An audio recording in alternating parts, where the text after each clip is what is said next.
Hello and welcome to Dice Pucks, a tabletop role-playing podcast where we focus on playing full campaigns in less well-known systems. This week, the Frontispiece Four deal with the widening scope of their conflicts and try to learn more about what they're up against.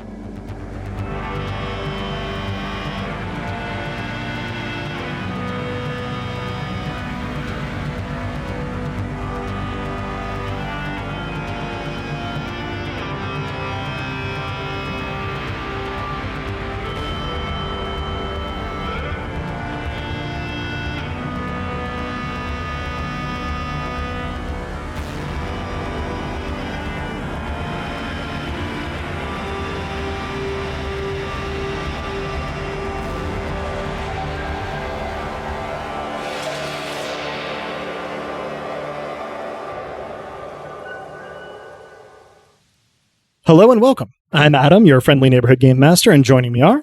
Hi, I'm Drew, and I'll be playing Cato Burke, aka Hecate, lawful good bookmonger, according to all available records. Hello, I'm Robin, and I'll be playing Callisto Armitage, which, for possibly the last time, is officer to you. Hi, I'm Dez, and I'll be playing Luke Byrne, hacker and creator of all those available records.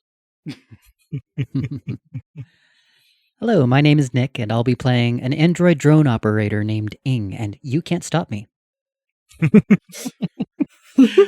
Don't know why we'd try. Thank you all. Let's get right into it. Our recap of last time is courtesy this time of Cal.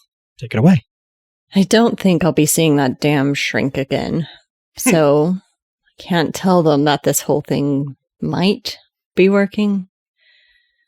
Well, I guess I'll make this official for the sport of it, even if this won't be submitted for review, even if no one but me will hear it. Officer Armitage log, badge number A41214. I know that badge number better than anything else. Carried it with me since you got that Ciphers for Kids book, back when you still thought I was some kind of hero. Back when you couldn't sleep without running your fingers over my badge for protection. You thought the simple, straightforward alphabet to number cipher was too easy to crack, too easily revealing my kryptonite, which will always be you. So in all your childish wisdom, you flipped it. 14, 12, 14. M-O-M.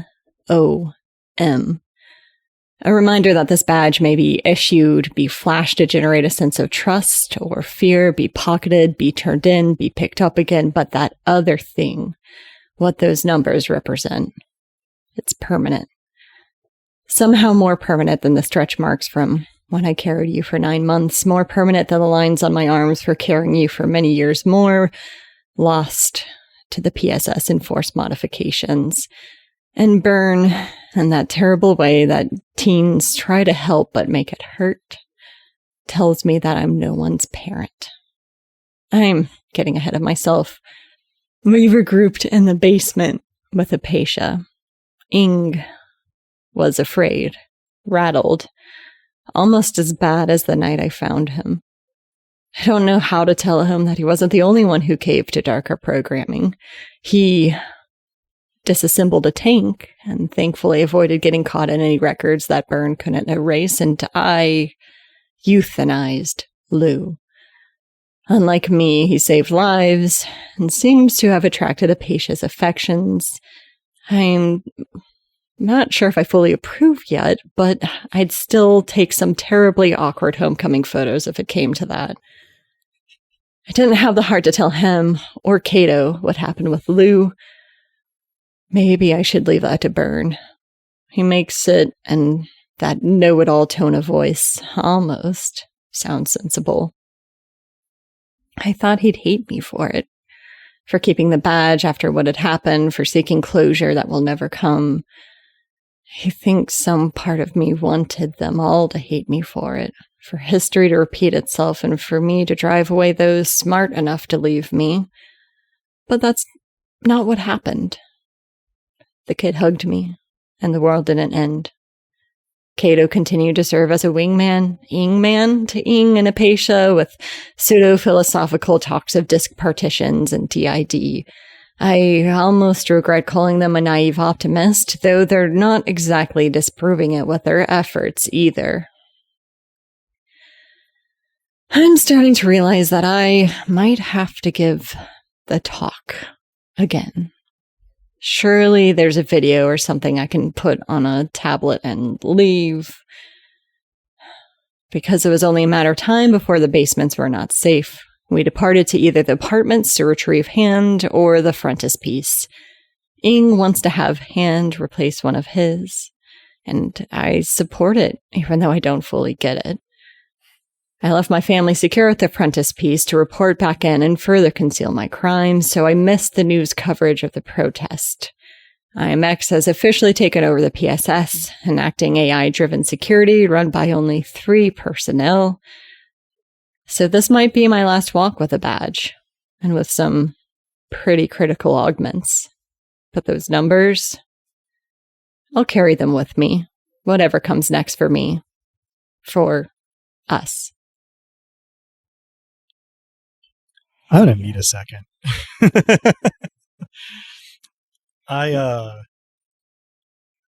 It is intimidating to start doing just, all right, here's where we are after the type of things you guys are putting together for the recaps lately. That's a great problem to have. Thank you, as always. And I think that in addition to being affecting, it was also effective. It was a great recap. It got all of the stuff we needed to get. So we had left off last time with Bronwyn arriving at the frontispiece, but we're not going to pick up there right away. We will circle back to that moment. We're going to pick up instead with exactly where we just heard about Cal and their goings on. They had left, the frontispiece once everybody was kind of in place to head back to PSS headquarters and report in. Do a little bit of, alibi is such a loaded term, but, provide useful information to those who need to hear it and see what exactly is in store, as Robin implied. So,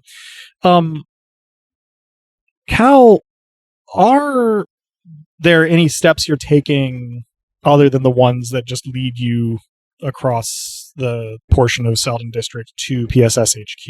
Is there anything you're trying to do in preparation or make sure is in place? Well, I think I would send a quick text to my Revenant counterpart to make sure that all is well and they were not among the casualties.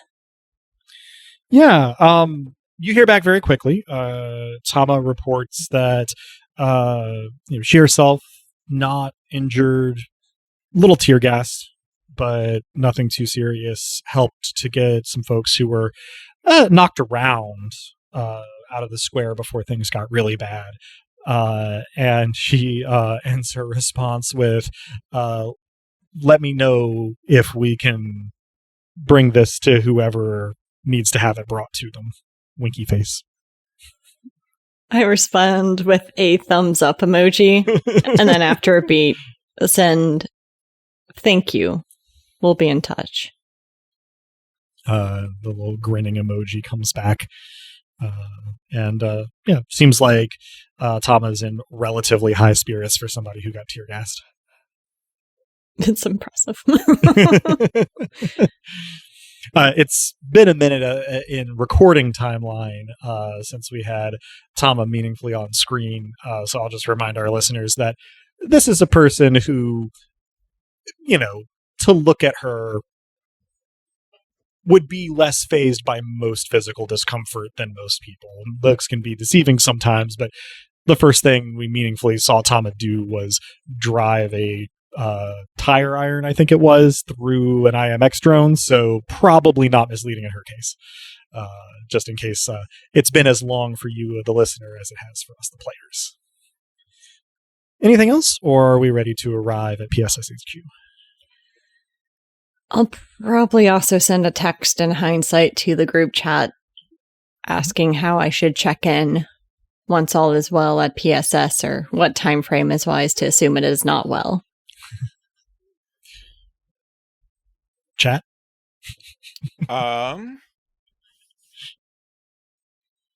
If longer than 4 hours, ...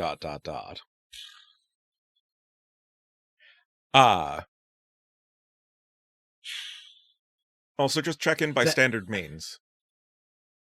But, while you're there, make sure you have your phone in official mode. That text then deletes. I send a cop emoji.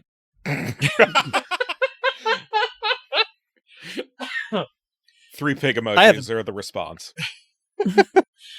I haven't seen the Emoji Movie. Is the cop emoji in it? I honestly don't know. God, what a cursed statement, Adam.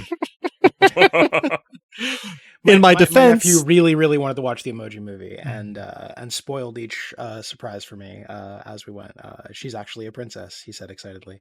That part was fun. It was one of the worst film going experiences I've ever seen. The cop emoji is in it, but is not a major character. Okay. Well, small mercies, I suppose. Important information. 5 times more than you need to know about the Emoji Movie, or indeed anyone does. We'll have bonus content someday. Film criticism with Drew, featuring the Emoji Movie. In the meantime, any other input from the group chat before I rule that Cal has arrived at PSS HQ? I think Bryn covered it, and then covered the tracks of covering it. It's important. All right. Yeah. Well, Cal, you emerge into the intersection in front of PSS HQ and see that it has been not cleaned, but cleared. So there's debris, but no people. In fact, no people at all. The entrance to PSS is, in fact, being monitored by IMX drones. This model being the ones that will be familiar to those who watched Tama destroy one with a tire iron. But there are half a dozen of them sort of scattered around the steps. And the nearest one wheels to face you as you enter the intersection and seems to compute something. And then displays a sort of like green background with a clearance granted message in white block letters in front of it. And it says in its auto-generated voice, Callisto Armitage, please enter HQ. I give a very half-assed, on the verge of being sarcastic salute before heading through the front doors. You see just as you pass it that its screen flicks in response to your salute to the saluting emoji. Oh, cursed. It was only a matter of time before my emoji use came back to bite me. To bite us all. So you ascend the steps. The station is not totally quiet, but quieter than you're used to.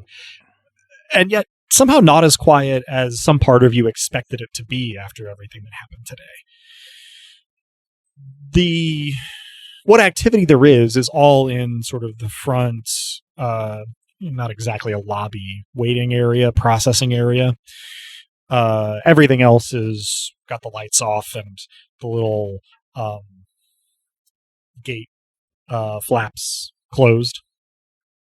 There are another half dozen IMX drones, these more various in their form factors, as well as what seem to be 2 maybe kind of assisting or secretarial employees, and a relatively solidly built man, middle years, with a somewhat like zhuzhed up high and tight haircut, not yet showing any gray. And as you come in, he turns to face you. He says, Callisto Armitage. Yes. Glad to see you. Glad you're all right. pause, he extends his hand. Says, Sean Howard, I am X. Was hoping to see you today. I shake his hand limply. Gives you one of those unnecessarily firm handshakes with a really tight grip, and instead of like a casual couple of shakes, he does like two really firm like choo-choo shakes that like try to ripple your arm back up into your shoulder. I bite back a grimace. If Cato were here to see this, they would probably know the specific books this guy has read that taught him how to shake hands. I feel an itch on the back of my neck.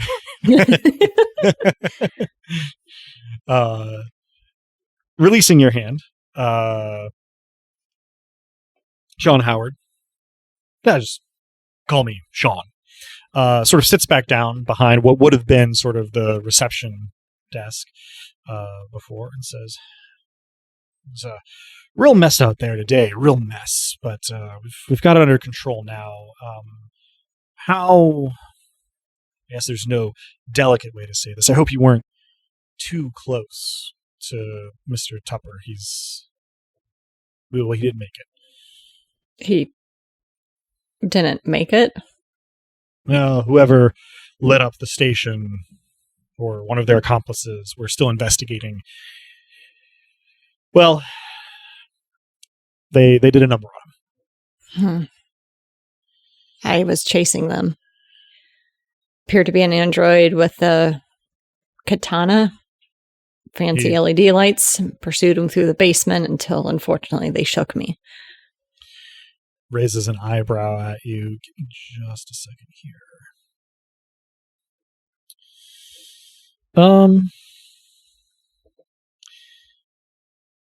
I would love to get from you a cool plus corporate security role. I think that you also have a cab giving you a +1 on that. Mm-hmm. And I roll with advantage as well.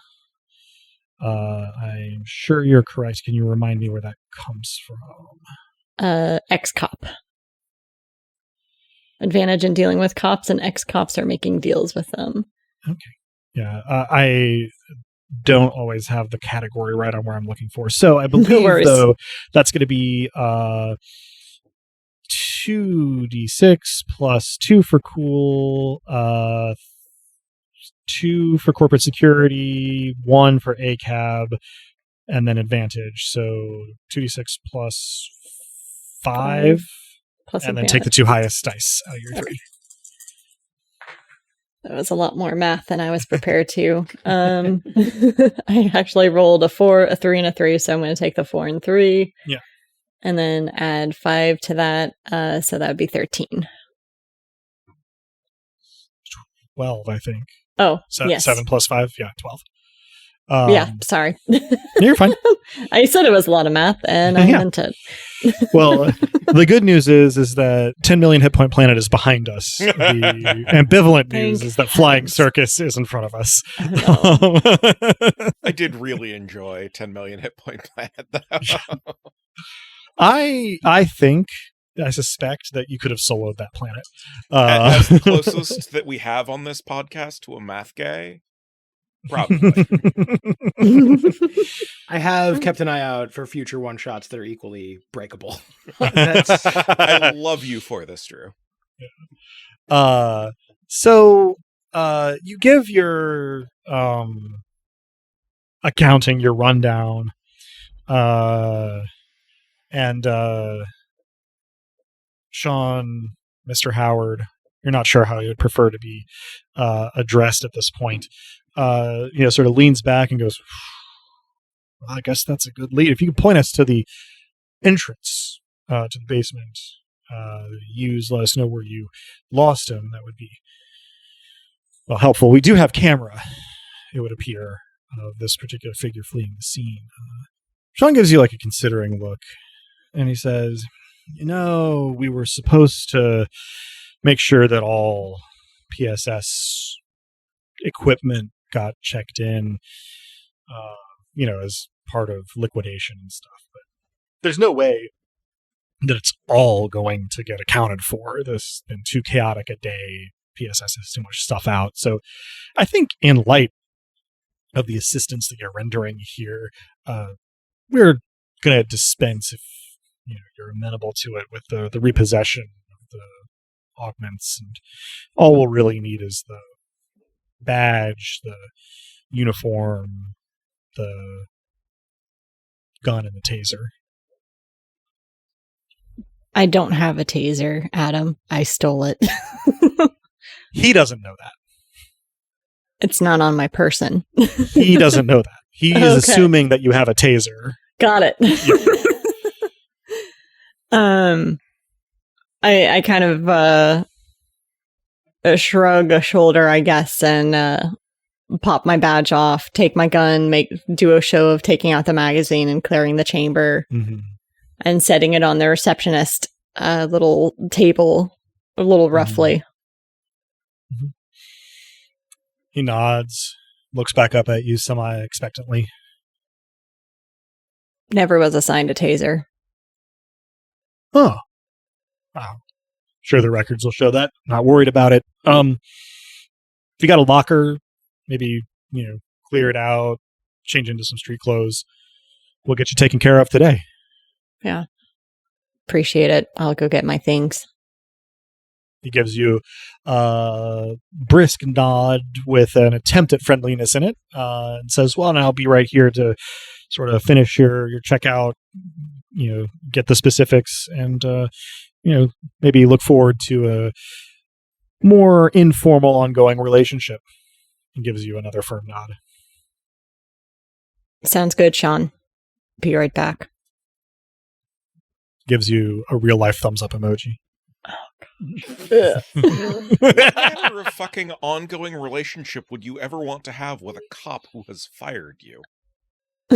Exactly. Yeah, well, and this is, of course, not especially obvious, but while we're doing a little bit of character talk, he is the kind of person who does not think of this as a firing. The organization that you worked for has been dissolved. So, of course, you don't have a job anymore. It's not his fault.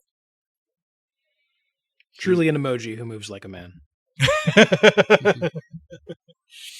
So you go to your locker. No one else is back there right now, which strikes you as a little odd, but you can see lockers hanging open. It looks like a bunch of people did get their stuff kind of all at once, as things were winding down in the intersection. And there's no sign of people or surveillance? You're pretty sure that there was a threat of a lawsuit a little while back if Tupper put surveillance in the locker room. So you're reasonably certain there isn't surveillance. Certainly there are no people and no drones.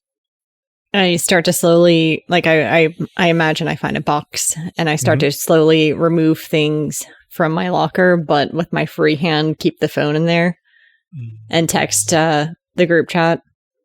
Want access to PSS? Yes. With Before the yes, you see me start typing, stop typing, start typing, start typing. sparkly graphics on either side of the yes. I'm clearing out my things, and that may involve a trip to Ramirez's desk. I don't think this guy knows any better. Jazz hands. Yeah, basically. So I take off my uniform and probably ask for some instructions on how best to give access to a network remotely from a computer. I give, step-by-step instructions aimed at one, intellectual step better than a grandma. Probably appropriate. And I think I had a tablet too at one point. Or would I have some degree of... You at least have access to one. Yeah. So I'll probably go and, clear out that. I probably have pictures of some variety that I've kept on it that I want to keep for personal reasons. Sure. Yeah, and you're not being hurried along. And as far as you can tell, it's just you, the assistants, and Sean in at least the front of the building. Mhm. Terrible intrusive thought. Those are probably all 3 human employees of IMX. Mhm. They are. I imagine. I mean, he was I very don't clear. have my taser. 3 I already human turned my gun in. employees. Yeah. So, let me get you to roll a clever for me, Cal. That's going to be 2d6 plus 3. Okay. Nice. A 6 and a 4. Nice. So that's 13 total. And so you go to Ramirez's desk and act like you are gathering up, your things, and in the meantime, like logging out of your machine or whatever. And Burns' instructions are sufficient to essentially change enough settings enough for Burn to do the rest on the other side. Kind of coming in rather than going out. And it doesn't take you a hugely long time. It's actually, I guess I don't know how Cal will feel about it, but it could potentially to someone be kind of alarming how simple the changes are once you arrange access to those settings locally that allow access from the outside. And this is, of course, enough of an advantage that, Burn, I'm not going to make you roll hacking or ghosting here. Appreciate if you want to use this access for something intrusive, then we'll talk about it. But currently, just establishing the back door, you have an insider. Yep, helping I you am now out, a ghost in this machine. I probably recommended to download as much as possible, too. Mm-hmm. I will go ahead and say here that you've never used Ramirez's terminal before. You haven't really even beheld his screen that much. Given that you're usually having a relatively friendly chat with him. You notice though that there is a family photo as the desktop background of this that is not of Ramirez's family. It's a stock photo or maybe a sourced photo, but it's different people. Ramirez isn't in it. It's supposed to look like a wife and kids, but it's not his wife and kids. You know what they look like. There's a couple other weird details here, in the personalization that you double check. This is Ramirez's terminal, but he seems to have customized the parts that he could customize in such a way as to suggest a different private life for himself than the one that actually exists. I mean, probably for the better, but interesting. Does he have any plants on his desk or terminal? Absolutely not. Any tchotchkes, the decorations? He has 4 differently color coordinated Rubik's cubes of different sizes. 3 unsolved, 1 solved. And he has a small tower of polygonal wooden blocks that have different quasi-motivational one-word statements on them, like grow, learn. But the one at the very top is the only non-one-word one, and it says, give a shit. I steal that one. You have chosen wisely. Spectacular. Move on. Yeah. Anything else that you are attempting to do before you sort of head back to the front to wrap up here? I think I just gather my things, ensure that Burn has access, and move back to the front. Okay. As you come up, the assistants are stacking document boxes in a place where Sean can get to them. And you're not sure, but the phrase that comes to mind when we look at him is looking busy on the reception terminal. Not sure what he could really be accomplishing there other than just seeming in charge. But as he sort of, hears you come up, he finishes whatever he's doing and turns around, and says, "Everything taken care of?" Sure is. Hard to fit this many years in one box. My box is mostly empty. Yeah. He does glance at it, but doesn't say or do anything. He says, "I can only imagine. It really is a shame what Tupper did to this outfit. It could have been... No. I guess that doesn't matter currently, but, hopefully, greener pastures are ahead of you. And, as you can see, we're running a tight ship here personnel-wise, but, we could always use some of the institutional knowledge that I'm sure people like you have gained. We can talk about here. my PI fees. He gives you a sort of what probably is intended to come off as a casual nod, but comes off as almost like a quarter limbo to one side as he sort of recovers from that. And he says, yeah, we'll be in touch. We have your contact information. He gestures at the terminal he was working on.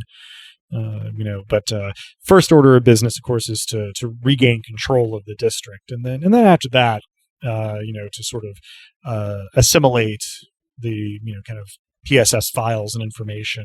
But we'll be in touch, I'm sure. In the meantime, if there's anything that we here at IMX can do to help you land on your feet, we wouldn't want anybody to suffer unduly from Tupper's mismanagement, especially after he's passed. PSS used to have really good bereavement coverage, and I am bereaved. He gives approximately that little breathy laugh and then catches himself and goes, "Yeah, I'll look into it." He says that last part, looking at his assistants, who one of them pulls out a tablet and types something in and nods, and then goes back to what they are doing. He says, "In the meantime, go, take a hot bath or something. You deserve to really, relax this evening after what you were put through today." It's been a tough day. For all of us, yeah. Well, I'll be seeing you around, Sean. Likewise, Cal. I do grimace at that and walk out the door. All right. So this is probably about the time that Bronwyn is showing up at the Frontispiece, that having overlapped some with the last few things that happened at the Frontispiece last time, which involved Gorrister getting ready to mount hand on Ing, and then Byrne and Cato sort of catching up on the coverage of the day's events station-wide and things like that. So back in the back room of the Frontispiece, Byrne, you have recently been I've been particularly present. Close touch with Cal back at PSS. But currently the big thing going is, Bronwyn arriving, bandage on her upper arm, looking like somebody who spent the day, avoiding tear gas. And a little bit downbeat for her, having, sort of said first thing coming in, "Well, that was a day." To which Gorrister replies with an affirmative grunt. At about this point, if it is coincident in time, Drew, who may be sufficiently attuned to this, there is some particularly gremlinly giggling. Bronwyn goes, "Well, I'm glad someone's having a good time." He's having an extremely good time. Can I help you have a better one? Well, I suppose that the things I most want right now are a place to sit down, a glass of water, and a glass of something dehydrating. I think I can help you out all around. Awesome, thanks. Hopefully the changeover, you've heard IMX is taking over, means that my place is going to be unsurveilled soon. But in the meantime, this was closer, and I figured probably had a better stocked wet bar. I can't say it's well stocked, but it'll get the job done. I come back with probably a coffee mug containing water and a different coffee mug containing the increasingly mysterious liquid that I so recently shared with QLex. Yeah.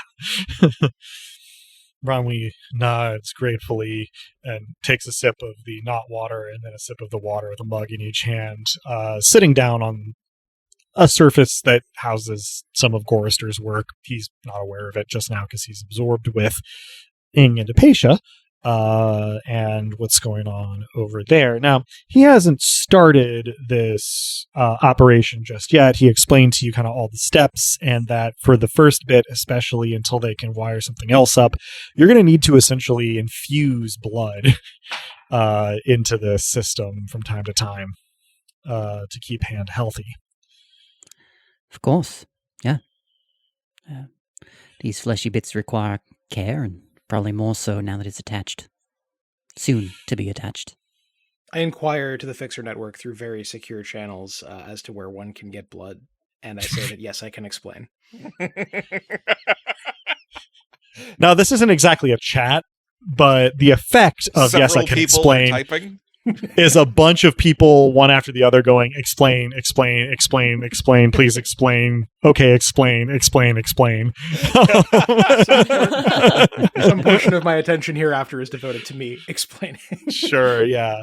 Gorister is like, yeah, well, all body parts take some amount of care and feeding, but well, blood is interesting in that it's not usually a coolant, but that's kind of how we're using it in this limb, because you don't really have like a fleshy core, so we're going to be essentially interrupting your coolant system at the point where the joint is, and instead circulating the blood. We're going to house, in part of the transition, the reservoir where the blood can be oxygenated. So if you want to sneak around, just be aware there will be a small fan whirring in your forearm at all times on the left side, at least if you want to keep the hand alive.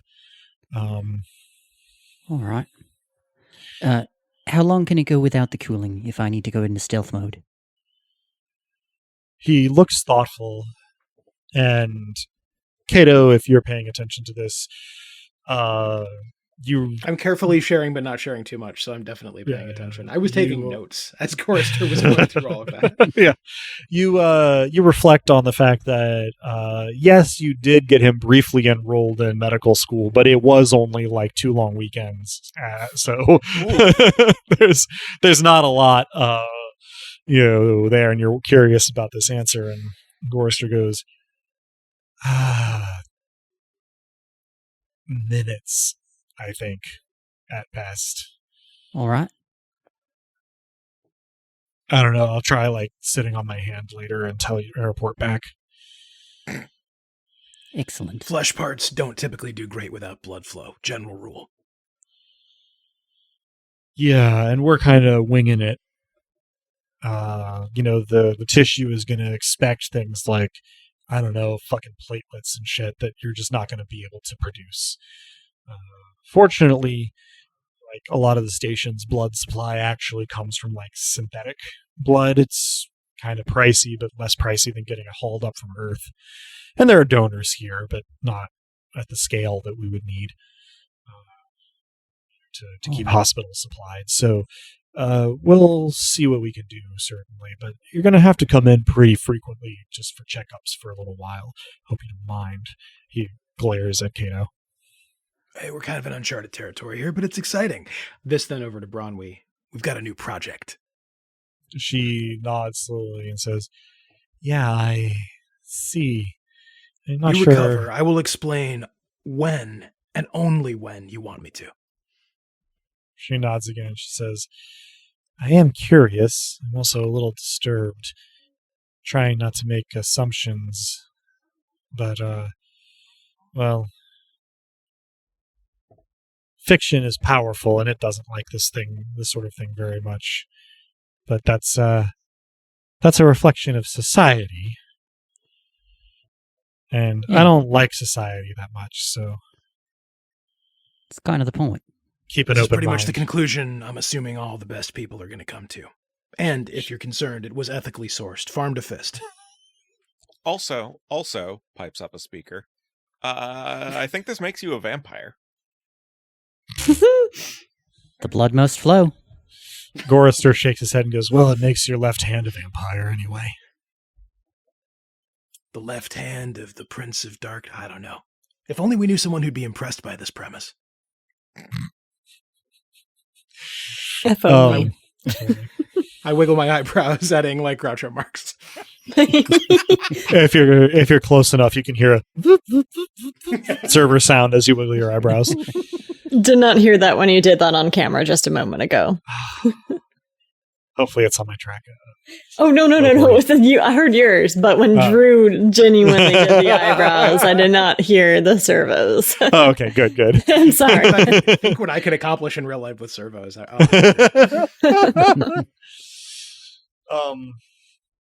So Gorister runs down the remaining kind of notices and caveats.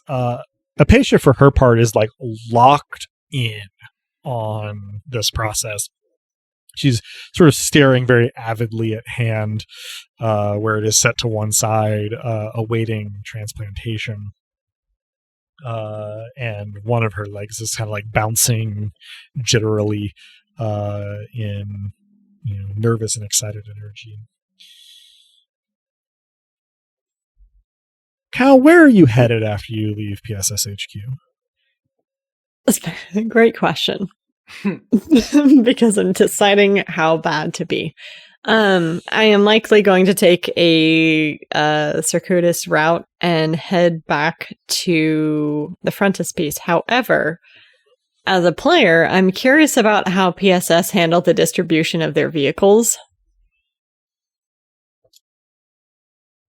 Good That's a lot of vehicles and no bodies to drive them. Yeah, Exactly. They're probably going to be surplus, but that means if one goes missing. Well, it didn't come up in your conversation with Sean Howard. Your best guess, based on the interactions that you had, is that they are likely to either be transferred to other IMX divisions where they might be useful, or auctioned. But it's hard to say for sure. You do know where they would be kept. Yeah, I know where they would be kept. However, I don't think it's worth the risk-reward ratio here is a little imbalanced. Okay. So I just take a route back to the frontispiece, being sure to kind of make it seem like I'm going back to my apartment. Mm-hmm. Then doubling back when I'm pretty confident I've masked my trajectory and don't see any IMX drones around. I do send Ramirez a text saying PSS is dissolved. Weird desktop background. You get a delivery error on the text. Fantastic.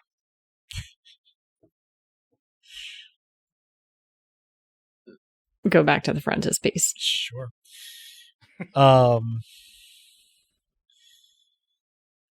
Let's see. You probably walk back in at about the time that Gorister is starting to loosen the panels that will allow him access to Ing's forearm and wrist area. You see pretty clear, immediately, Bronwyn is present and seems to be scrolling some news while she alternately sips from one mug and another.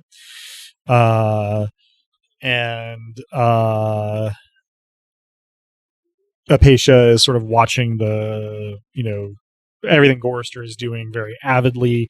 Byrne is not in evidence, seemingly having been, closeted in the hacker space. Secreted, perhaps, never closeted. That's a fair point. That's a fair point. Words being multivalent as they are, and Cato, doing some stuff online, but sort of holding court over it all. Nick? Yeah, I reach my hand out towards Apatia, just offering it for some moral support. Yeah, she takes it without actually looking over, but sort of like with a fair bit of vigor. Cal, as the door closes behind you, your Augment goes off, but it loads a 404 page not found graphic and makes this sound. I punch it. It goes, and then it's just the graphic and not the noise. The graphic disappears. Big improvement. Well, that's an interesting bug. That's going to have to be fixed. Gorrister, without looking up from what he's doing, goes, "You'll have to make an appointment, I think." Shit. Who the fuck made your arm? This is directed at Aang. Yeah. Oh, I'm sorry. I thought that was directed to Cal for some reason. No, it's because it was Cal's arm that was making the that advert. does I actually realized. make sense. Yeah. Yeah. Right. Realized after the fact that it was unclear, but yeah, this is directed at Aang because he's working on your arm. Yes. Mm-hmm. Omnidyne, I think. Gorrister says there's the fucking course. Fucking hacks. God damn it. And he grabs some wire clippers, which is a little disconcerting because you don't have that many wires inside you. A lot of this stuff has to be solid state. Uh-huh. And he says, "All right, this may feel weird. I don't know what it's like to be an android, but I'm going to have to sever some connections the hard way here in order to have access to the pieces that I need in order to disengage the whole thing from your endoskeleton, armature, whatever you want to call it. Fucking, this was not made to be modified, so expect some discomfort." Yeah, understood. And just be aware that a lot of it's probably a custom prototype. There may be some deviations from the typical schematics. He gives you a flat look and goes, "Oh, yeah, well, thanks for forewarning me." He gives a meaningful look at the plating and clippers. cowling that he has taken off of you already. After a beat, he goes, "All right, look, I am not one to pry, so, I don't want the whole story, but I just need to know, how likely is it that there is something inside of you that will detonate or electrocute me if I fuck with it?" Better than even odds. He sags, looks over his shoulder at Cato and goes, "Boss, do we do hazard pay?"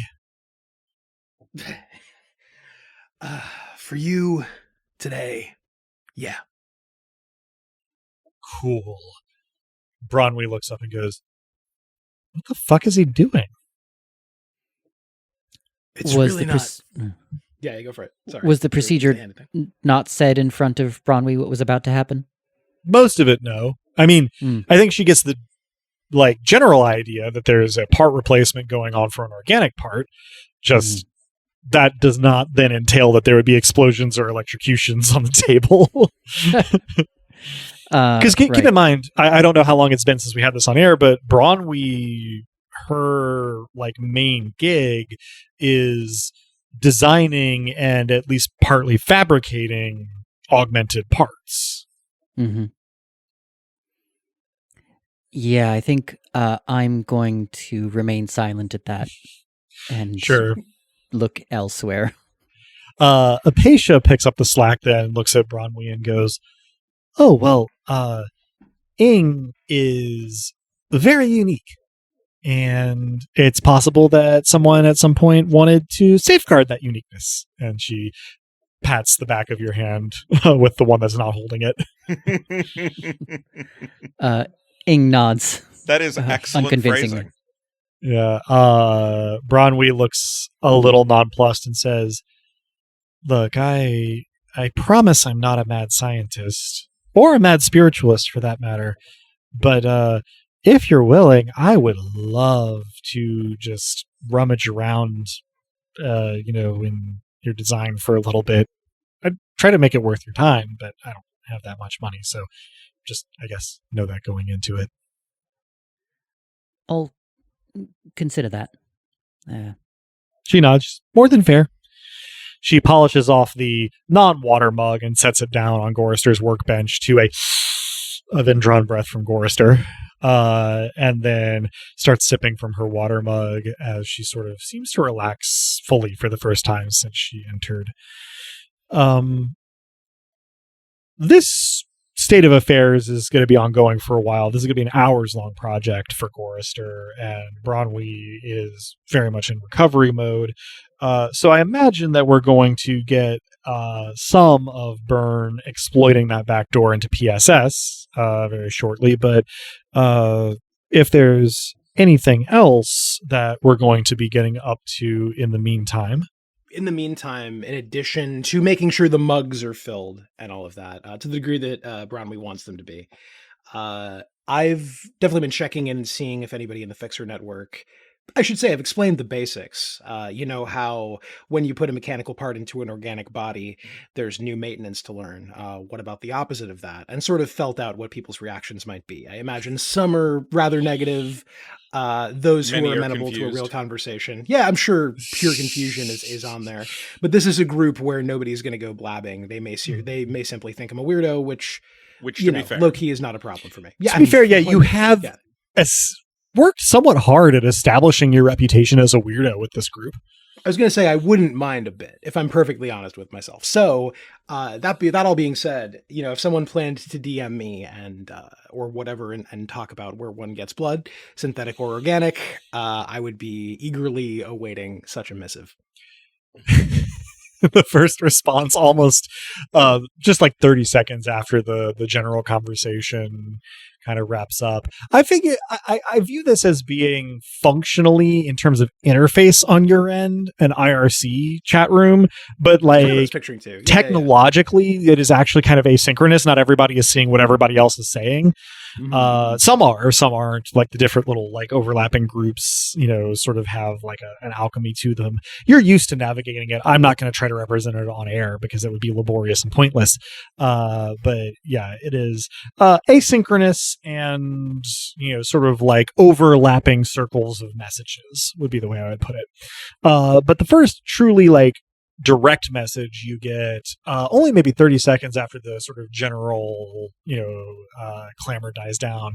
I think I mentioned in a recent episode a contact of yours, HF, sends the somewhat worrying message, does it have to be human blood? Honestly, that is not the most worrying message I could imagine being certainly not.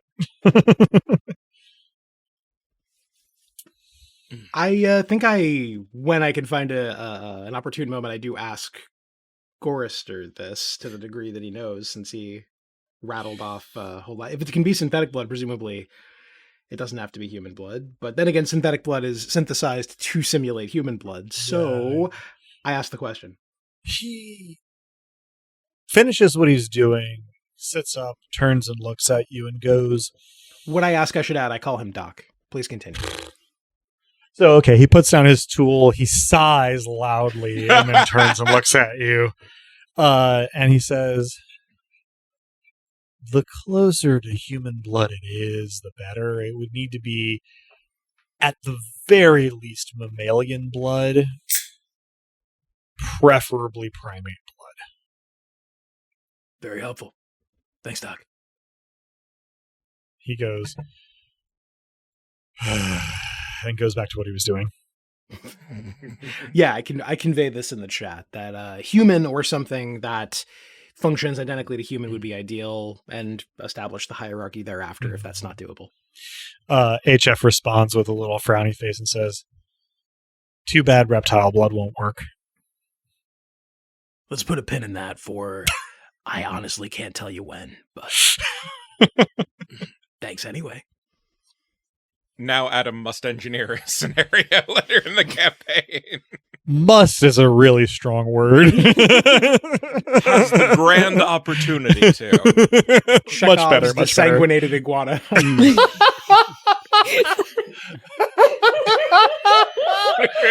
If there's a dry iguana on the mantelpiece. Dry iguana is going to be my shoegaze band. Shit. It just keeps getting better.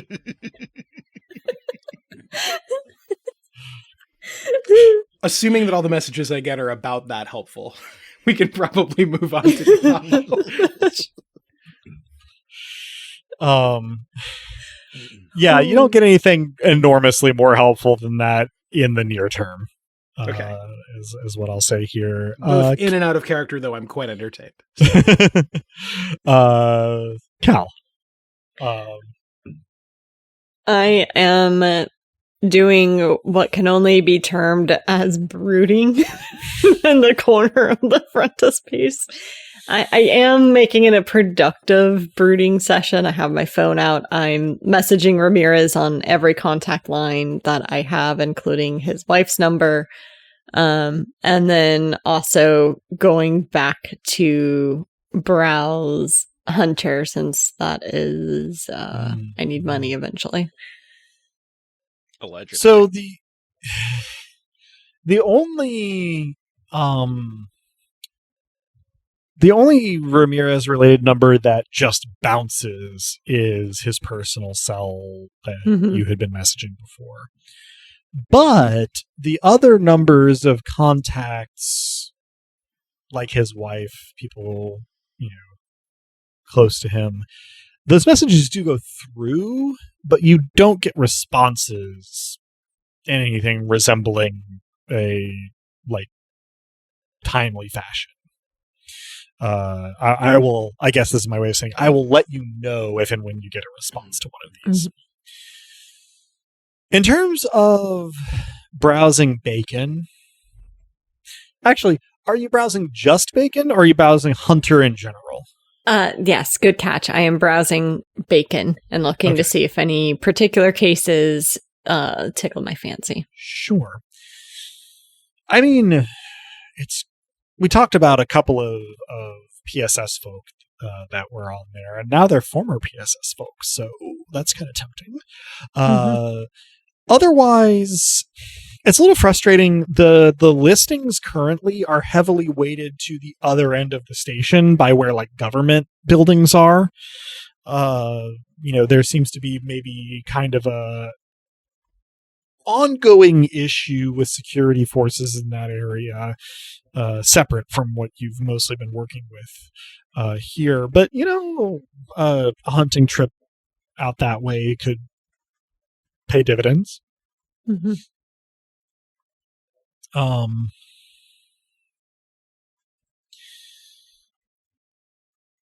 brooding continues. I'm brooding. I'm gonna make a little.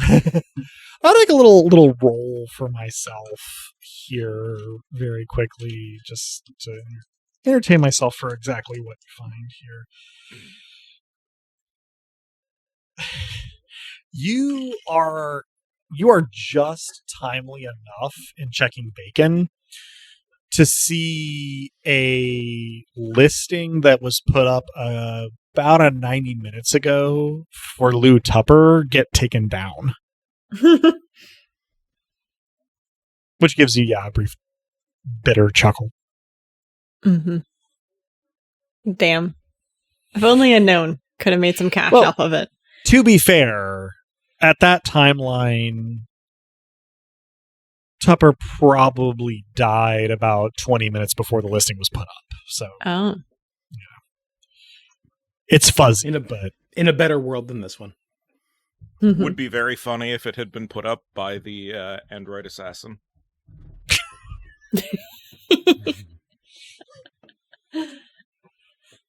That would have been pretty funny. Burn. Yes. What do you want to do with your new toy? All of that, huh? Step 1, make sure that there's nothing like logging or otherwise compromising Rodriguez's computer other than me. Step Roll hacking. Step 1, roll ghosting. I tend to take the two together, but Fair. You're not wrong. So for you, if you're following my instructions for hacking, that's going to be a +8. Yeah, so that's a 17. Okay. You establish your connection. Go ahead and give me a ghosting, which is also +8. Yep. That is a 15 only. Okay. You are inspecting the sterility of the environment, so to speak, and you don't immediately, but before you actually do anything with your access, do detect. Your first thought is spyware, but then Employer spyware? Well, that's your first thought. But as you sort of oh yeah, that's right. You said Rodriguez, it's Ramirez. Ramirez, excuse me. Ramirez, yes. Yeah. Byrne, your first assumption is that this is employer spyware. But as soon as you take a closer look at it, you realize, no, actually, this is several layers beneath the OS kernel. This is not a market available suite of spyware. The options that you think are viable for the origins of this spyware are an Earth government, station government, or potentially, maybe, possibly, less likely, like a Black Ops PMC. Can I determine what it is looking for without tripping it, do I think? Or does it already know I'm there? It will have logged remote access, but you don't think by this point that it will have been able to determine who or where. Okay. If you take further action, it probably will. You're unable to determine without taking further action whether or not it will log that locally or it will immediately send it off to wherever it is tethered to. I burn the connection to the ground. Yep. And immediately march out into the open. But on assuming I've picked up that Cal is present. Presumably, yeah. The brooding in the corner, so it depends. Yeah, pretty badly. The augment probably is, if not the the noise of the brooding, the augment certainly gave it away. Totally. The augment only happened once. Mm-hmm. But it was when Cal had arrived, Yeah. so presumably you heard it and heard it shut off. So.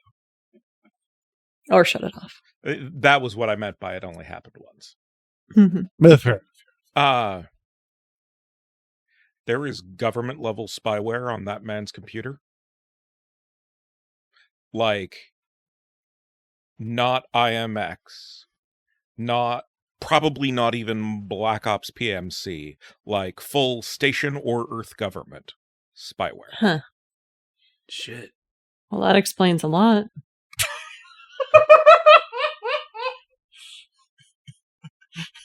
I burned that connection, but thank you for setting it up. Did you get anything useful did not before you burned try. it? I mean, that information in itself is... It would have logged... Well, it likely already logged the remote access. I would not have been able to get whether it was storing that log remotely or locally without taking action that would have triggered it logging where the remote access was coming from. I am fairly sure that it did not get the location that the remote access was coming from. Oh, Ramirez knows my deal. Do you know Ramirez's deal? I just thought he had the context I needed to get here and get my revenge. So no, you don't, is what I'm hearing. Bronwyn, from where she has been mostly silent, drinking water for 20 minutes, goes, "Fuck, I thought this place was less surveilled than mine." Probably still is. She shrugs. We've got the finest and most aggressive countermeasures in the business, if it's any comfort.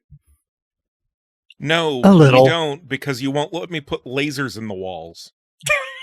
We have the third or fourth finest countermeasures in the business. The finest and the third or fourth most aggressive. No lasers. We've talked about this. Fifth by my accounting. But it could be so good. We'll revisit the laser question when I don't have to pay Gorrister hazard pay. Gorrister raises his middle finger at the room in general, while continuing Fine. to make the fine adjustments required to removing's hand. Bronwyn, for her part, finishes her water and goes, "Lasers, lasers, lasers," like tasting the word. Yeah, light that can cut shit and set it on fire. I don't have a firm conception of how powerful a power supply you would need to have hooked up to those lasers to make that happen, but it seems That'd like it just would be tapping probably into get utilities. noticed. she Nothing makes says more or less that chuckle sound. Nothing says inconspicuous like half the block having a brownout every time we intercept an intruder. No, She it shakes would her be head going and goes, constantly.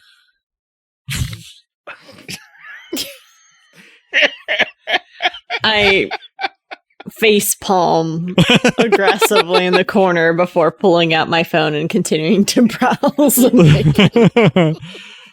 Bronwyn puts her hands over the back of the seating she's on, which means that she's actually touching several parts of Gorrister's workspace, much to his consternation, and throws her head back and says, "My friend Heather would really get a kick out of this." Bit of a laser enthusiast? Security enthusiast. It's a good kind of friend to have.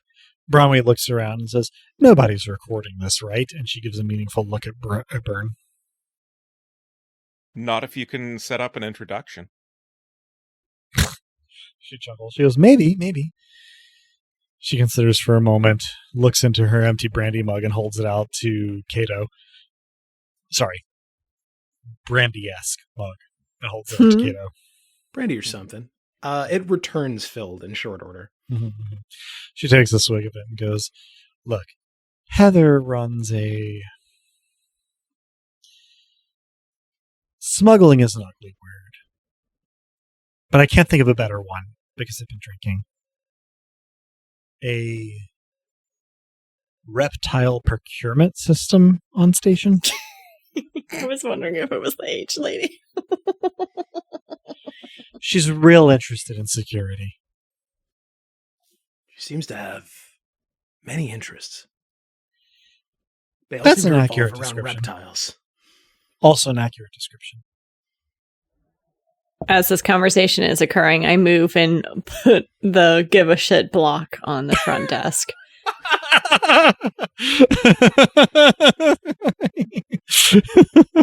Beats hang in there, baby, I guess. Where'd you get that? Ramirez's desk. While I was cleaning up my things. I take a bug There you sweeper go. to it. It's just a wooden block with "give a shit" written on one facet of it. It's got like irregular polygonal sides to it. There's probably a name for the three-dimensional shape that it makes, but I don't know it. Sure. I literally never took geometry in high school. Wild. The closest I ever came to being an attorney was arguing that I didn't need it to graduate.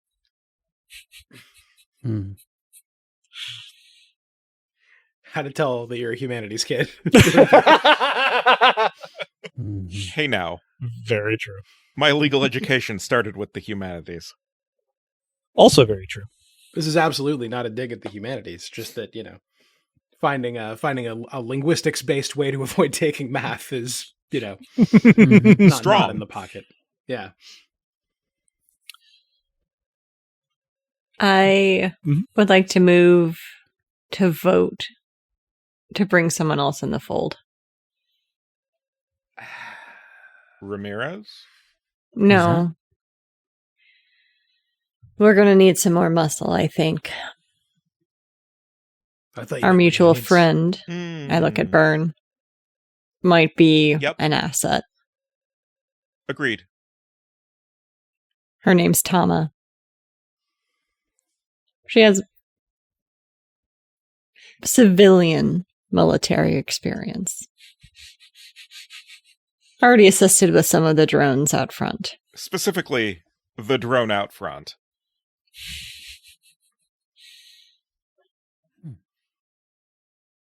Well, I don't know anything about Tama, but I do trust your judgment. So it's a yes from me. Thanks, kid. Can't argue with the need for muscle. I'll admit, I thought you were going to say that we should bring in an expert on security and or iguanas, but I guess that can wait. It's a yes for me. I'm not opposed to Heather, and if you need security, you have me.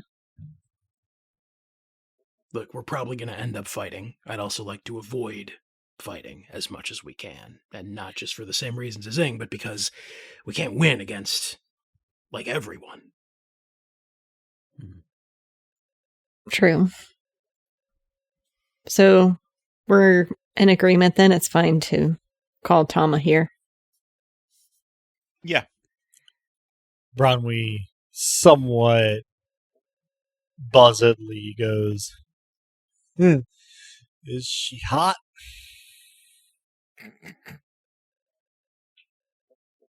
I haven't noticed. I'll pull up my phone. Sounds kind of like a yes. Bronwyn giggles to herself.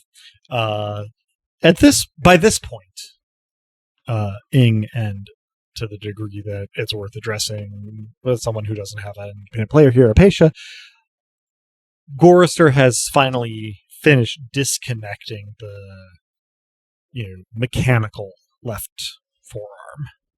It's not exactly at the elbow; it's a little bit below the elbow. But he goes, "Oh, that was a fucking chore." Shakes his head. Well done, though. You still got all your fingers. Yeah, thankfully. Next step, he picks up the sort of vessel that Hand is in and moves it to his workbench and goes, "Here goes nothing." And starts twisting some of the relatively scant wires in your forearm together, as well as sort of soldering some connections on the solid state bits. To get my mind off of things, so, by the way, Cal, how are you feeling about separating from PSS? I haven't decided yet. Fair. It's always a matter of when, not if. I was brought here to essentially help take down Lou, get dirt on PSS, monitor security else around the station. Go after my list. List?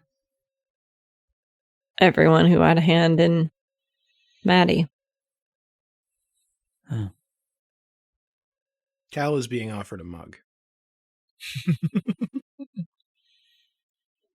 I haven't had a drink since 96, kid.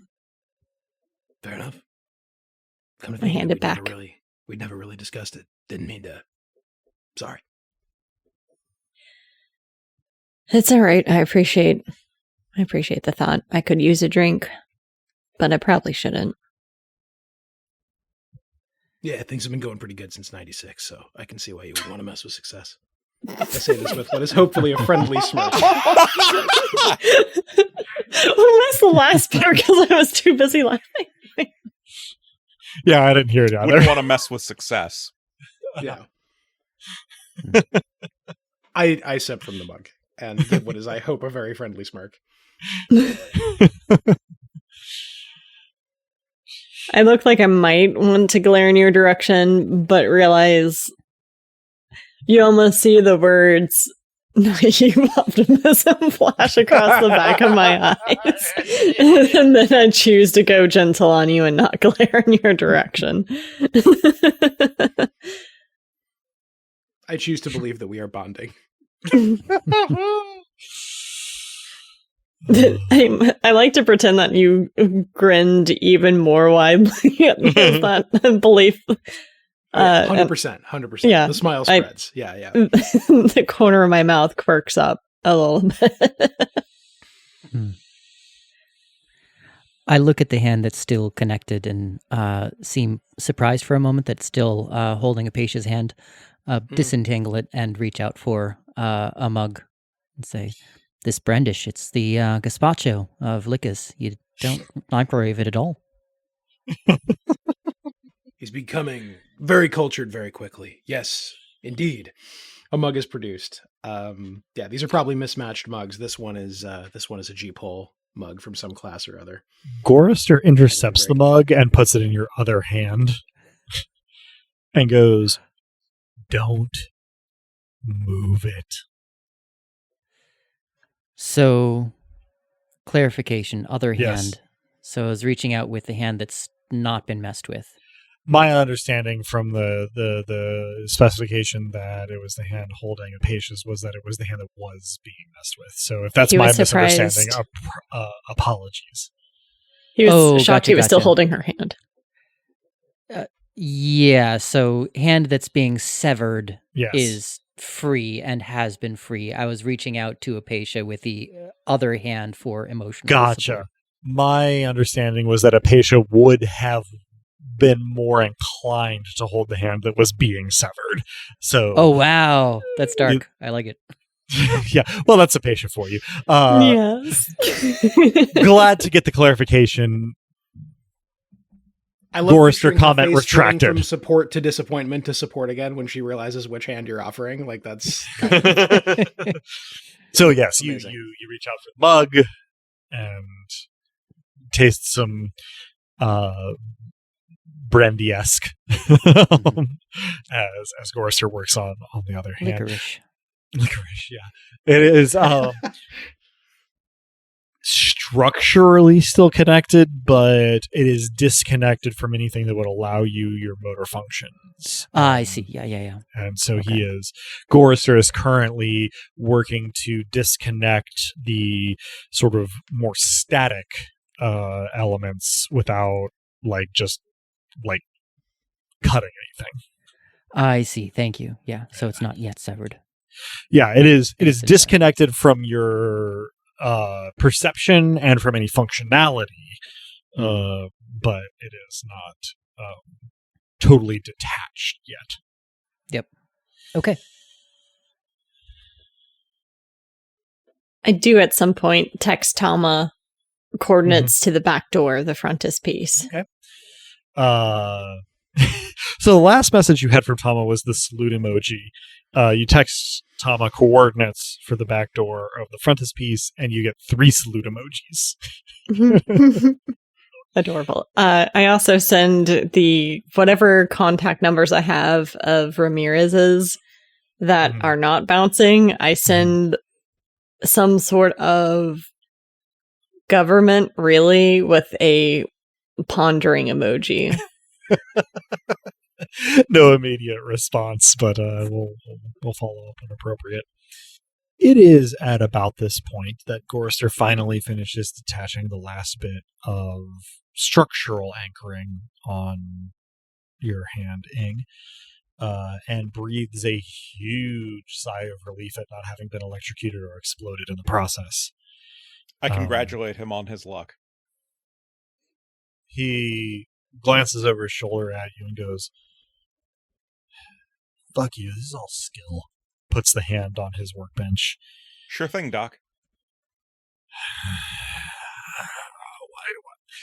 And then he goes, Do you want the hand I just took off, or am I good to sell it to discreet buyers?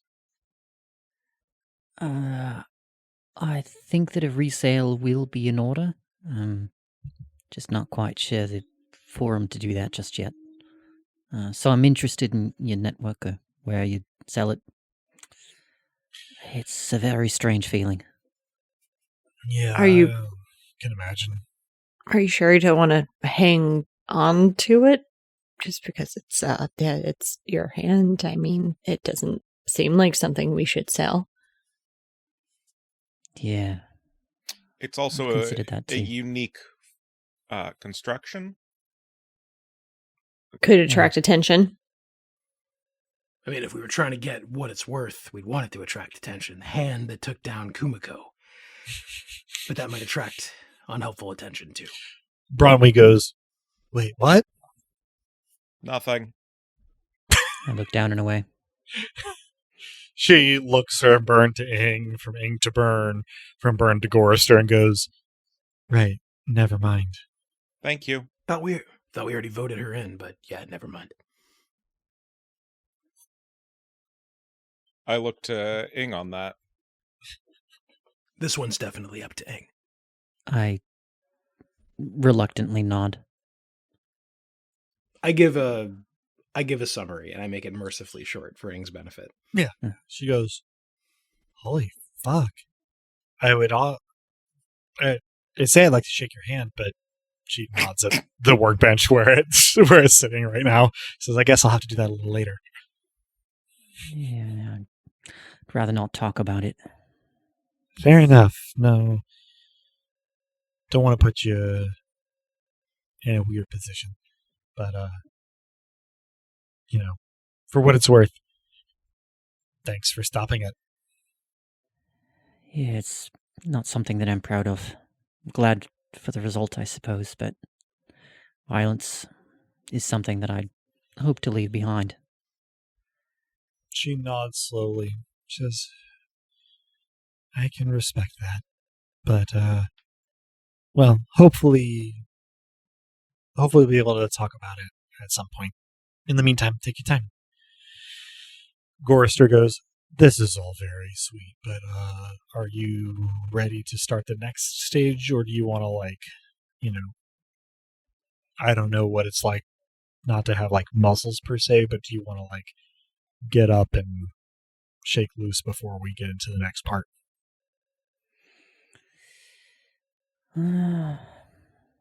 Nothing mechanically that needs doing, but I look curiously down the barrel of my own severed arm, and then give a shrug and present the stump. I grow pale in the corner and then pretend to look at books. Hypatia has been looking at Gorster, but as you look down the barrel of the stump, she leans in and gives you a little peck just below the temple, and murmurs into your audio receptor, "You're doing great." Ing is incapable of blushing. It's true. But soon we'll have the blood to do so. I look forward to many Ing's hand blushes. I do, proffer the severed limb to, both Apatia and Bronwy for casual inspection, and then hold it in my other hand. And then I'll put it on the table. Mm-hmm. Gorister goes. Actually, Gorister wears a wristwatch. It hasn't come up before, and it's like not uncommon, but like a lot of folks have like interfaces that they can check the time on other than a wristwatch. But he looks at his wristwatch and he goes, "Probably you can have this done before midnight, so buckle in." And then he sort of sits back and does something, Cato, you've never seen him do before, and you think it's probably sarcastic, but it's surprising nonetheless. He crosses himself.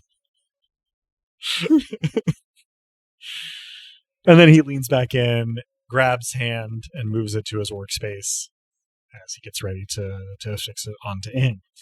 Bronwy raises her mug in your direction, Ing, and goes, "This is some of the weirdest shit I've ever seen, but I'm into it."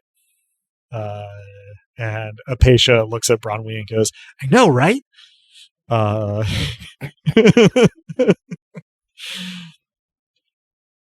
The procedure will continue apace, regardless, I guess, of what anybody else gets up to, unless, of course, they're like physically interfering with Gorister's work, which I assume nobody would do. Certainly not interfering, but certainly intermittently transfixed by the process. Sure enough. It is starting to get genuinely late, right? We started this episode in what I would call evening, and at this point it's like well into night. I'm going to make a rule for Gorister, but then I'm going to allow whatever folks are getting up to sort of while all this is going on. So Gorister's role. Ing, Gorister is very careful in this process, but it is not painfully in a literal sense, but painfully in an emotional sense, slow. On a one hand, you appreciate the care that Gorister is taking. On the other, it is kind of excruciating in like a psychological sense that it's taking so long. Mm-hmm. Apatia, for her part, I haven't been good about keeping up with what she's been doing, but like where there have been idle moments and just chit chat, she's been participating, but she's kept some form of touch on your chassis throughout this entire process. Whether it's resting a hand on your shoulder or on your back or on your arm as it's being worked on. Regardless of what else she's doing, she's been keeping some form of physical contact. Byrne, I'm curious as to what you've been doing after you sort of scrubbed all of the PSS connection to Ramirez's terminal. Brought out a deck of cards, started cheating at Bronwy again. So she does refuse to bet anything worth anything. Oh, no, on all this, of course. That's not what we're doing here. Yeah. But she is interested in sort of the subtle ballet of dishonesty going on in the card game. You don't actually chat that much while you're doing this. Bromley actually talks to Apatia, talks to Cato, talks a little bit to Ing, a little bit to Cal during this, but her focus is largely on the sort of cheap jousting that the two of you are engaged in. It's a conversation of its own kind. Oh, yeah.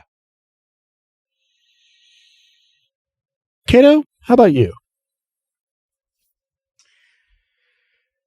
Well, I'm going back and forth or going between, I suppose, among playing host, making sure everyone who wants a filled mug has one, and anyone who doesn't want one isn't too awkward. Seeing if anyone else has opinions about blood that doesn't currently belong to iguanas or that didn't recently, and watching the process. I think I'm seeing if I can be useful and perhaps becoming a little bit itchy when I can't. Sensing this, I probably referenced the fact that I had to turn in my official gun and would be willing to trade you a taser for the one I entrusted to your care. I think you'll get much more use out of it than I will. This strikes everybody involved and everybody not involved but present as a pretty constructive trade. So, in a moment of relief to me as the GM, since you sort of quote unquote purchased the gun at character creation, you now do have a gun again. And Cato, you have a taser, which you're a little more comfortable with. Not perfectly comfortable with, but less uncomfortable than you were with the firearm. Yeah, Update this one character sheets I'll as necessary. will do. Yeah, I'm removing the line item "a fucking gun" from my carried inventory. There was, of course, the stun gun that I hid away that Burn didn't want to think about anymore. So now I think I took that one. You did take back. that one. Correct. That is Yes, You took and then that I one. acquired another from Yes. From the sources unknown. yes. Noted. So now I am in possession of one of the tasers of indiscriminate provenance. Got it. I love indiscriminate provenance. The good turn of phrase. I guess the other thing that I busy myself with is realizing figuring out how I'm going to embezzle the hazard pay. Because I had 2 cash in my own possession and already agreed to pay that to Gorrister for the job itself. So that's going to come out of the company coffers or have to wait as far as anything else I'd be paying him. I think after the cash roll last time, you had 1 cash left and you paid him that to, like, quote unquote double his pay for this particular job. The hazard pay is going to have to apparate from nowhere. Mm-hmm. Well, doesn't he get another one from this session starting? Gain 2 cash at the beginning of a mission unless you suffer economic shock. So unless another mission happens, I don't get more cash. Right. Yeah. So yeah, you're looking to do some embezzlement. I'll also eventually get cash from selling the information that I collected from. That's correct. We have had a few sessions that have taken place on February 5th, so it's been slow in coming, but it will be coming, Yep. I promise. Yep. Yeah, this has Because been I a very should probably sessionful pay day. some of that. Mm-hmm. Yeah, and I guess the thing that I'm looking for, for our listeners, we're coming up to sort of time on our recording window. And what I really wanted from this session was to sort of just get to the end of the day so that we can start, on the next morning coming up. So I guess my question currently is, the procedure is ongoing on Ing's arm. But is there anything else any of our present players wish to accomplish before it comes time to turn in for the evening? It's been a big day.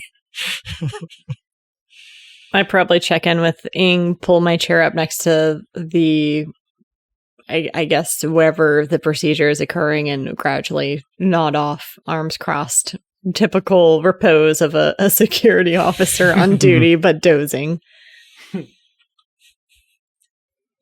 Love that. Bronwyn's also had a hell of a day, so I offer her my bed, and I can just sleep out in the shop if it comes down to it. If she wants to stay here, but she doesn't have to, but she's welcome to. Yeah, she kind of does, is the thing, whether she says so or not. So I'm going to make a really quick roll.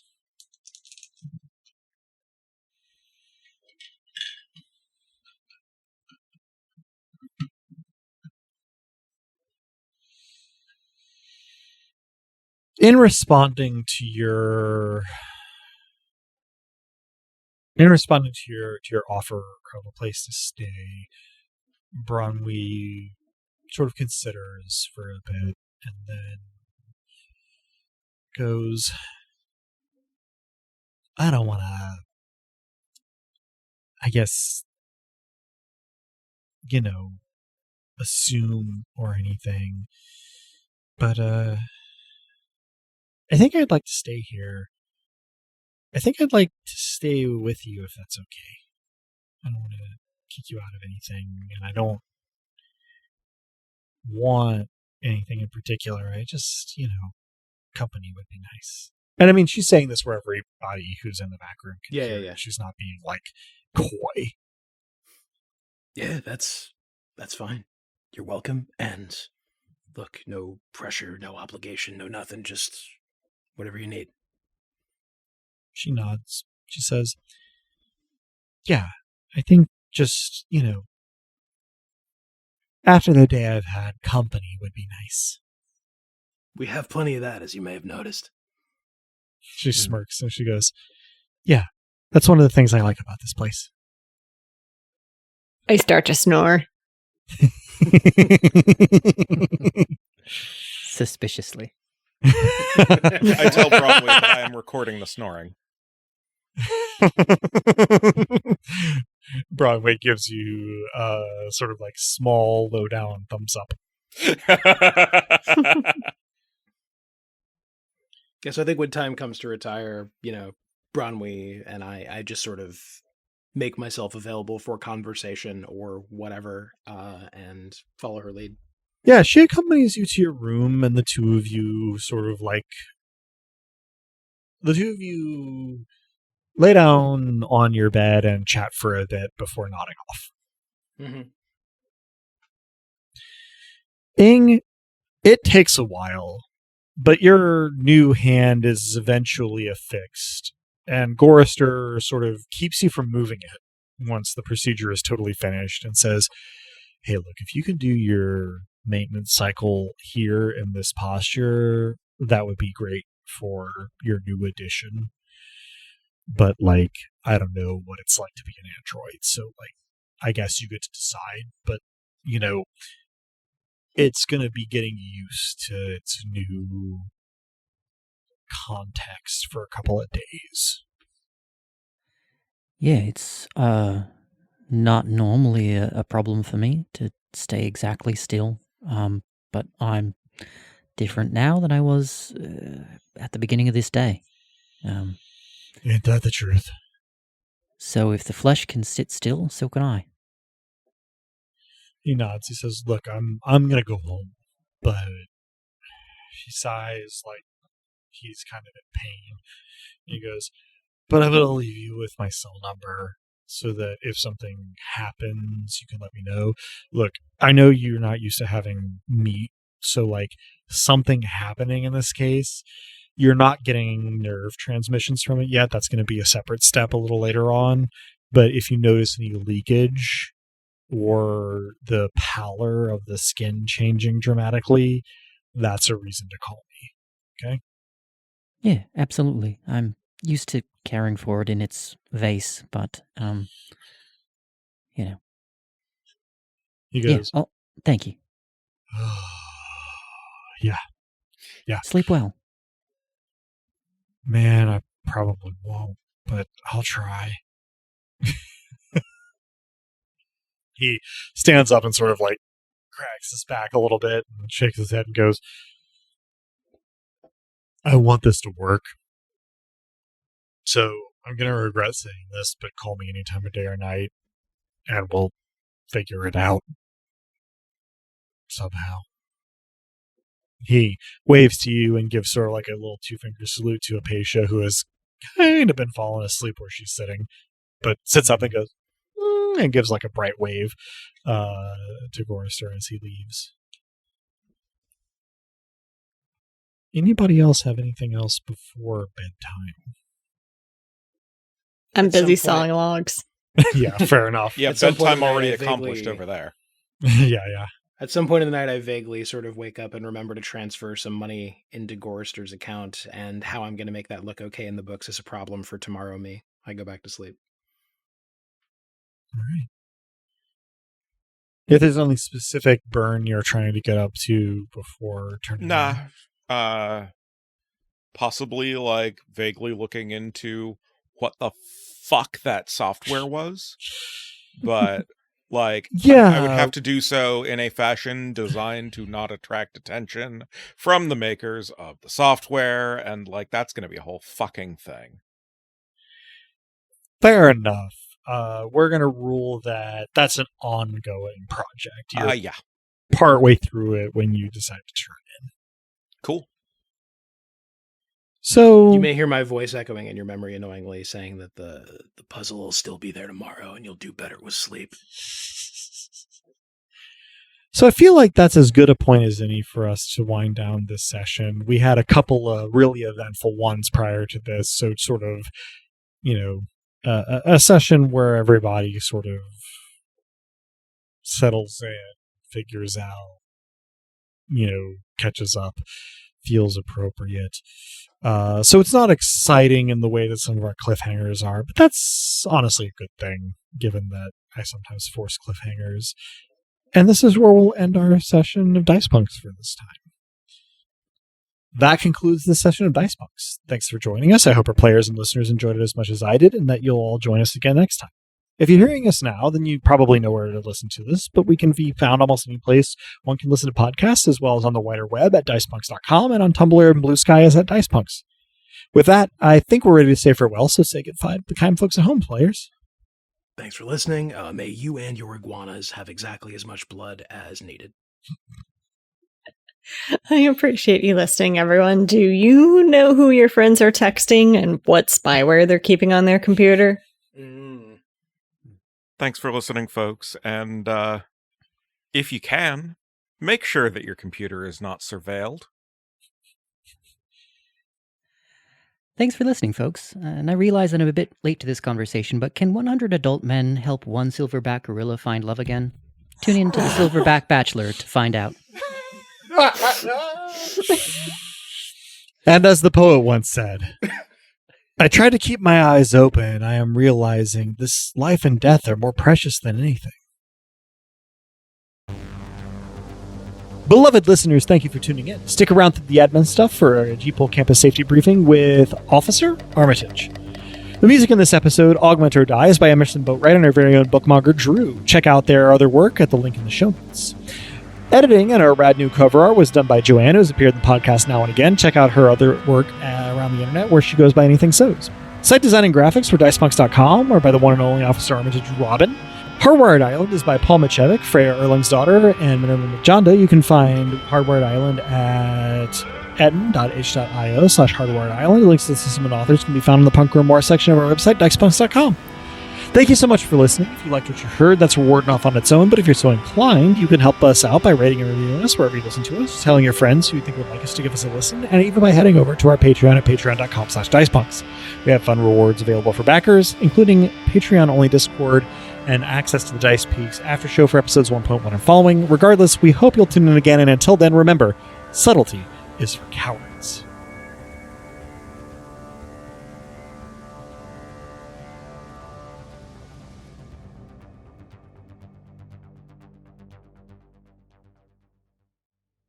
Greetings, students. Hold on. Damn it, I'm not always great at recording over these. I got some help in finding this after Cato told me about your message request, and I thought you might want to have it. Officer Armitage, badge number A41214. Ramirez, do you copy? I'm following up on the report of the terroristic activity called in by that janitor. My professional opinion is that he's inhaled too much bleach, but we'll see if anyone or anything is actually living in this mop closet. Hey, this is Officer Armitage. I'm preparing to open the door, and I'd like nothing more than for this to be a brief, friendly conversation. Do you understand? There's no need to come in. Everything's fine in here. All right, kid. I'm going to open the door on the count of 5. If you choose to run, you will get away from me. But there's a really agitated janitor just on the other side of the hall with a lead pipe and a clear desire to use it. If you manage to get past him, I already have backup on the way.